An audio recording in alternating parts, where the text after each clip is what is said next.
Hello everyone, मेरा नाम अंजलि पांडे है and I am a graduate in electrical engineering. दोस्तों, आप सभी का स्वागत है हमारे इस चैनल पर। दोस्तों, CTET, TET, super TET, MP TET, इन सभी परीक्षाओं की तैयारी के लिए यूट्यूब पर और भी बहुत सारे चैनल्स और वीडियो होंगे और मुझे उम्मीद भी है कि आप उन सबको फॉलो भी करते होंगे। पर दोस्तों, हमारे इस चैनल पर हमने एक नई पहल की शुरुआत की है। सबसे पहले हम इस चैनल पर उन विद्यार्थियों पर ज्यादा ध्यान देंगे जिन्होंने किसी कारणवश छोटी कक्षाओं में गणित जैसे सब्जेक्ट पर ज्यादा ध्यान नहीं दिया और उन्हें बहुत ही बेसिक लेवल से स्टार्ट करने की आवश्यकता है। दूसरा दोस्तों, YouTube पर बहुत सारे चैनल्स ऐसे हैं जिस पर क्रैश कोर्स करके और ढेर सारे क्वेश्चंस को एक तरह से रट के या प्रैक्टिस करके बहुत सारे स्टूडेंट्स 10 में से 5 क्वेश्चंस करके आ जाते हैं और खुश भी होते हैं कि उन्होंने 10 में से 5 क्वेश्चंस किए। पर आप मुझे ये बताइए, क्या आज के इस कंपटीशन के जमाने में 10 में से केवल 5 क्वेश्चंस करने पर आपका सिलेक्शन होगा? क्या आपकी मेरिट बनेगी? जी नहीं, आपको 10 में से 8, 9 या कभी कभी 10 क्वेश्चंस करके आने होंगे सिलेक्शन के लिए। तो दोस्तों, हमारे इस चैनल पर प्रैक्टिस के साथ, ढेर सारे क्वेश्चंस की प्रैक्टिस के साथ ही हम कॉन्सेप्ट पर भी वर्क करेंगे। आपको कॉन्सेप्ट दिए जाएंगे जिससे किसी भी प्रकार के क्वेश्चंस को आप इजिली हैंडल कर सके एग्जाम में। तो चलिए दोस्तों, बिना किसी देरी के आज का हम अपना पहला टॉपिक स्टार्ट करते हैं। तो आज का हमारा पहला टॉपिक है दोस्तों संख्या पद्धति। ये 2 शब्दों से मिलकर बना हुआ छोटा सा टॉपिक दिख रहा होगा, पर इस संख्या पद्धति में बहुत सारे सब टॉपिक्स हैं। जैसे इस संख्या पद्धति के अंतर्गत हम डिफरेंट संख्याओं को किस डिफरेंट तरीके से रिप्रेजेंट करें, ये चीजें आती हैं। दूसरा, संख्याओं का वर्गीकरण। तीसरा, संख्याओं के स्थानीय मान, वास्तविक मान। चौथा, संख्याओं पर होने वाली मूलभूत 4 प्रक्रियाएं जो कि हैं गुणा, भाग, जोड़ एवं घटाना। तो चलिए सबसे पहले हम सबसे सरलतम बिंदु से स्टार्ट करते हैं, वो है संख्याओं का अंकन। हम संख्याओं को किस प्रकार से पढ़ते और लिखते हैं, उसकी भी बहुत सारी प्रणालियां हैं। तो अंकन प्रणाली में सर्वप्रथम 2 प्रणालियां होती हैं। सर्वप्रथम दार्शनिक प्रणाली और उसके बाद रोमन प्रणाली। दार्शनिक प्रणाली में संख्याओं को व्यक्त करने के लिए हम 0 से लेकर 9, 0 से लेकर 9 तक के अंकों का प्रयोग करते हैं और इन अंकों का प्रयोग करके हम संख्याओं को दर्शाते हैं। जो हमारी दूसरी प्रणाली है रोमन प्रणाली, इसमें अंग्रेजी वर्णमाला के अक्षरों का प्रयोग करके हम संख्याओं को दर्शाते हैं। दार्शनिक प्रणाली के अंतर्गत ही 2 प्रणालियां और आती हैं, भारतीय प्रणाली और अंतरराष्ट्रीय प्रणाली। तो चलिए दोस्तों, सर्वप्रथम भारतीय प्रणाली और अंतरराष्ट्रीय प्रणाली। तो चलिए आइए बढ़ते हैं भारतीय प्रणाली की तरफ। भारतीय प्रणाली से हम सभी परिचित होंगे, छोटी कक्षाओं में हमने इसे पढ़ा भी होगा। भारतीय प्रणाली में संख्याओं को पढ़ने का तरीका हम सभी जानते होंगे। भारतीय प्रणाली में दाहिने ओर से जब हम सर्वप्रथम शुरू करते हैं तो सबसे पहले इकाई का अंक, फिर दहाई का अंक, फिर सैकड़ा, हजार, 10,000, लाख, 10 लाख, करोड़ और 10 करोड़ आता है। इसी संख्या को अगर हम पढ़ना चाहें तो हम कुछ इस तरीके से पढ़ेंगे, 24 करोड़ 76 लाख 54,231। ये तो हो गया पढ़ने का तरीका दोस्तों। पर क्या एग्जाम्स में, परीक्षाओं में ये पढ़ने का तरीका हमसे पूछा जाता है? नहीं, हमसे पूछा जाता है लिखने का तरीका। इस वक्त इस तरीके से ये जो संख्याएं लिखी हुई हैं, गणितीय रूप से ये गलत है। हमें कॉमा के साथ ये संख्याएं लिखनी होती है। अब हम ये देखेंगे कि भारतीय प्रणाली में कॉमा किस तरीके से लगता है। दोस्तों, कॉमा लगाने से ही, कॉमा का बहुत ध्यान देना पड़ता है हमें। एक कॉमा इधर से उधर हो जाने पर हमारी जो भारतीय प्रणाली है वो अंतरराष्ट्रीय प्रणाली में परिवर्तित हो जाएगी। तो आइए देखते हैं कि कॉमा लगाने का नियम क्या है भारतीय प्रणाली में। तो सर्वप्रथम हम भारतीय प्रणाली में प्रथम 3 अंकों के बाद, अर्थात सैकड़े के बाद पहला कॉमा लगाएंगे। उसके बाद 2 अंकों के बाद हम दूसरा कॉमा लगाएंगे, अर्थात 10,000 के बाद।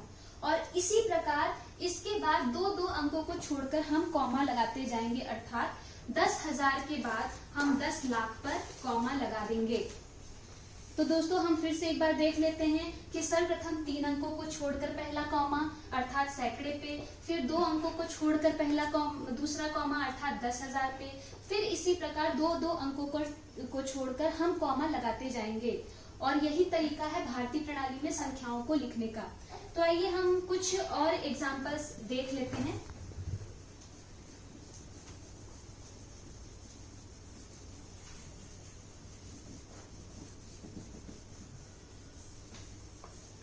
तो दोस्तों एक और एग्जाम्पल के थ्रू हम समझते हैं।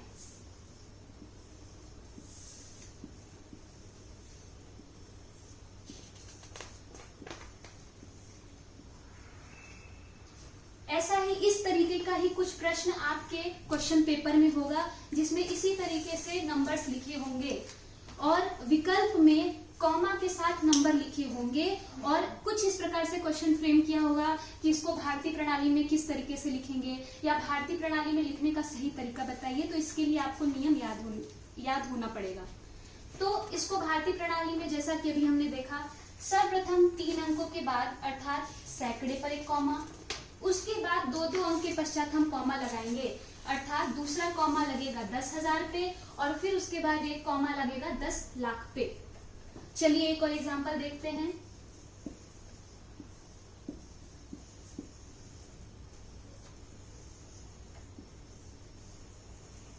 तो 3 अंकों के बाद पहला कॉमा, उसके बाद 2 अंकों के अंतराल पे कॉमा लगता जाएगा।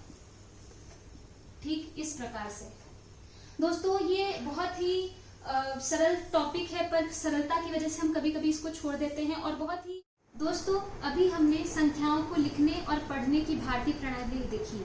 अब हम चलते हैं अंतरराष्ट्रीय प्रणाली की ओर। अंतरराष्ट्रीय प्रणाली भारतीय प्रणाली से कई मायनों में डिफरेंट होती है। तो आइए देखते हैं कि इसमें क्या अंतर है।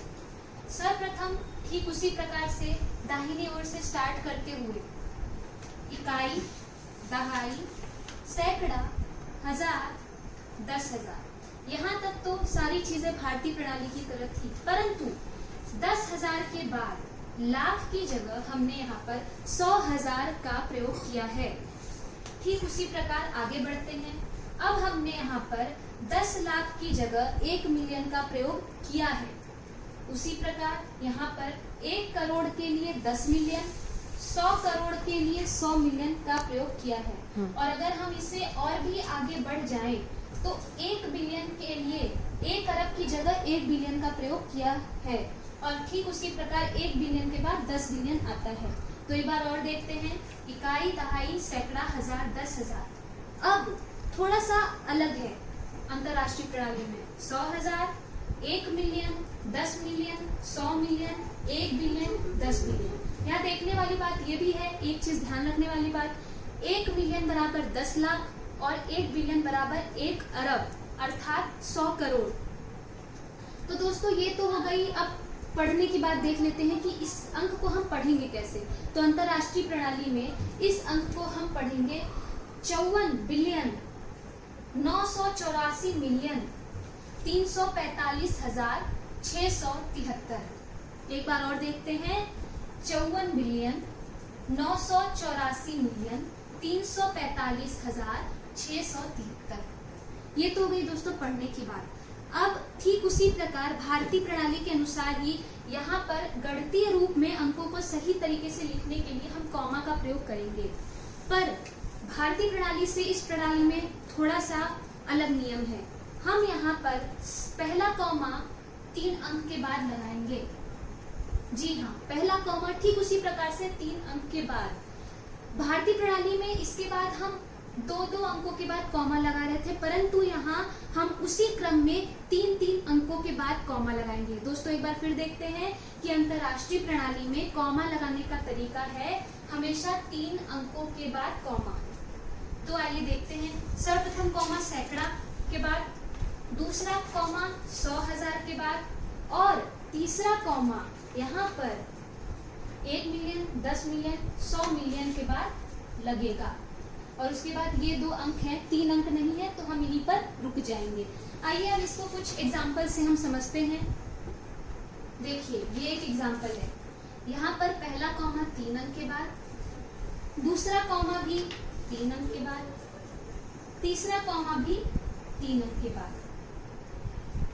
ठीक उसी प्रकार एक दूसरा एग्जाम्पल अंतरराष्ट्रीय प्रणाली का, पहला कॉमा 3 अंक के बाद, दूसरा कॉमा 3 अंक के बाद, तीसरा कॉमा भी 3 अंक के बाद। अच्छा दोस्तों, एक बार हम तुलनात्मक रूप से देख लेते हैं कि भारतीय और अंतरराष्ट्रीय प्रणाली में क्या अलग है। अगर हम इसी नंबर को एक बार फिर से उतारें और इसको भारतीय प्रणाली में लिखना चाहे तो आइए देखते हैं।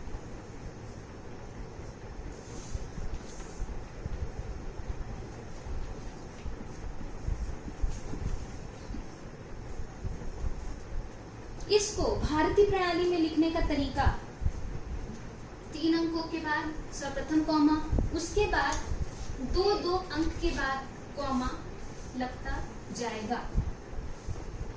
दोस्तों इसे ध्यान से देखिए। पहला जो तरीका है वो आई यानी इंटरनेशनल सिस्टम को प्रदर्शित करता है और दूसरा कॉमा हमारा नेशनल यानी भारतीय सिस्टम है।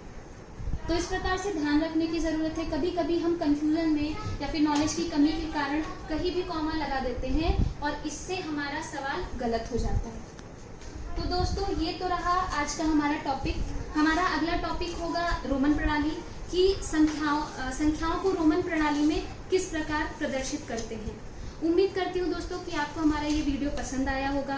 आपको कोई भी डाउट है आप कमेंट बॉक्स में कमेंट करके हमसे पूछ सकते हैं।